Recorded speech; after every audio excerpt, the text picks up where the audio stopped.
6 kilowatt का system जो पहले 4 लाख रुपए में सेल हो रहा था, वो तकरीबन उसकी प्राइस बढ़ के तकरीबन कुछ 4.5 लाख रुपए हो गई है। तो ये है कि एट द एंड मरा कौन है? गरीब बंदा मरा है।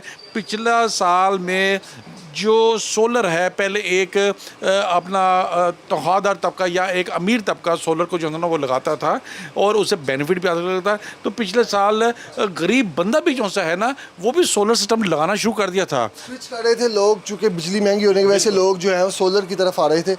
अब वो है वो लोग डाइवर्ट हो रहे हैं दोबारा से। बिल्कुल है, बिल्कुल। अभी वो जो सा सोलर महंगा हो गया है, बेसिकली ये आइटम बम जो सा गिराया गया है, ये गरीब आदमी इससे डिस्टर्ब हुआ है। गरीब आदमी को चाहिए था उसको उसकी सेविंग जो है ना, उनको जो है ना वो सोलर लगा के काफ़ी अच्छी खासी जो है ना सेविंग हो जाती थी। चूँकि आप सोलर पैनल एसोसिएशन के प्रेसिडेंट भी, आप क्या समझते हैं इस टैक्स के पीछे क्या वजह? कोई हुकूमत से मुज़ाकरात हुए हों? सूरज है, सूरज ने जो है वो एक एनर्जी देनी है। मैं तो वही कह रहा हूँ, सोलर पर, सूरज पर टैक्स कौन लगाता है? ये देखें, ये सरासर नाइंसाफ़ी है, सरासर ऐसा नहीं होना चाहिए। मेरी वजह क्या समझ रहे हैं आप? क्या ये उसको अपना गवर्नमेंट खुद कह रही है कि हम लोकल इंडस्ट्री को फ़रोग़ कर रहे हैं। लोकल इंडस्ट्री तो अभी एग्जिस्ट करती ही नहीं है।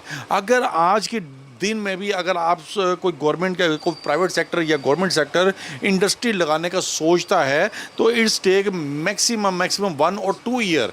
2 साल बाद जब इंडस्ट्री लग जाए, उसको अगर आपने सपोर्ट कर रहे हैं तो प्राइस इसकी वजह से सेल टैक्स लगा लें।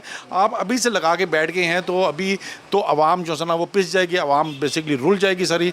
तो जब इंडस्ट्री लग रही थी उस टाइम ये क्या सोए हुए थे? जब इंडस्ट्री लगी हुई थी उन्होंने उस टाइम जो है ना वो इसके रॉ मटेरियल पर भी जो है वो ड्यूटी जो है वो लगाई हुई थी। तो बेसिकली पॉलिसी इनको खुद नहीं पता कि इनकी पॉलिसी है क्या, इन्होंने सपोर्ट किसको करना है।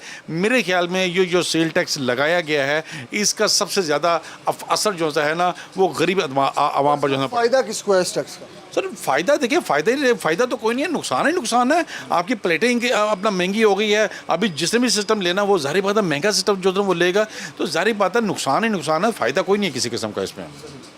हुकूमत का कोई मुफाद शामिल है? हुकूमत तो यही कह रही है, माइट भी हो सकता है कि हुकूमती लेवल पर कोई बड़ी फैक्ट्री जो है ना वो लगने वाली हो, माइट भी हो सकता है कोई लगा रहे हों, या माइट भी हो सकता है कि इसके बारे में कोई सोच विचार कर रहे हों। तो बेसिकली लोकल इंडस्ट्री को फ़रोग़ देने के लिए ये इन्होंने सेल टैक्स जो है ना वो लगाया गया सारा काम। कितना ख़र्चा आ जाता है? अभी एक आम जो है वो रिहायशी मिडिल क्लास जो फैमिली है, मीडियोकर तबके का बंदा अपने घर पे सोलर सिस्टम लगवाता है तो कितना खर्चा आ जाता है? देखिए जी, बात यह है कि इसको अगर आप क्वेश्चन को थोड़ा चेंज करें कि 1-1.5 टन का एसी अगर जिसने चलाना है, वो एक अगर इम्पोर्टेड इन्वर्टर के साथ 6 प्लेटों के साथ या अगर कोई पैकेज लेगा तो तकरीबन 2.5 लाख रुपए का उसको कम्प्लीट सारा जो है सिस्टम जो पड़ेगा। अगर किसी ने 1.5 टन के 2 एसी चलाने हैं तो उसके लिए पैकेज तकरीबन कोई 10 प्लेटों के साथ एक इन्वर्टर के साथ अप्रॉक्सीमेटली तकरीबन कुछ 4 लाख रुपए का ये पड़ रहा था। ये दोनों में तकरीबन के ऊपर 2 एसी 1.5 टन के। हाँ जी, ये पहले था।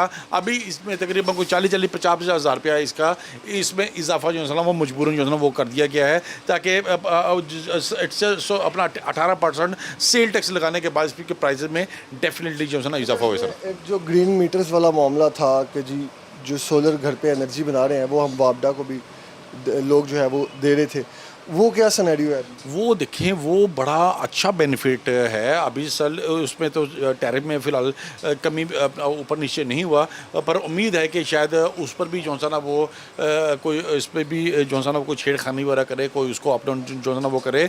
बात ये है कि जो 10 किलोवाट का सिस्टम जो बंदे लगाते हैं, जो ऑन ग्रिड सिस्टम लगाते हैं, वो अपनी जितनी इलेक्ट्रिसिटी उनके पास वाफर आ जाती है वो वापडा को एक्सपोर्ट कर देते हैं। वापडा उनको बेनिफिट दे के जितने अपना यूनिट आपने वापडा को दिए होते हैं और जितने वापडा से लिए होते हैं वो प्लस माइनस होके आपको एक अमाउंट जो है ना मैंने अपने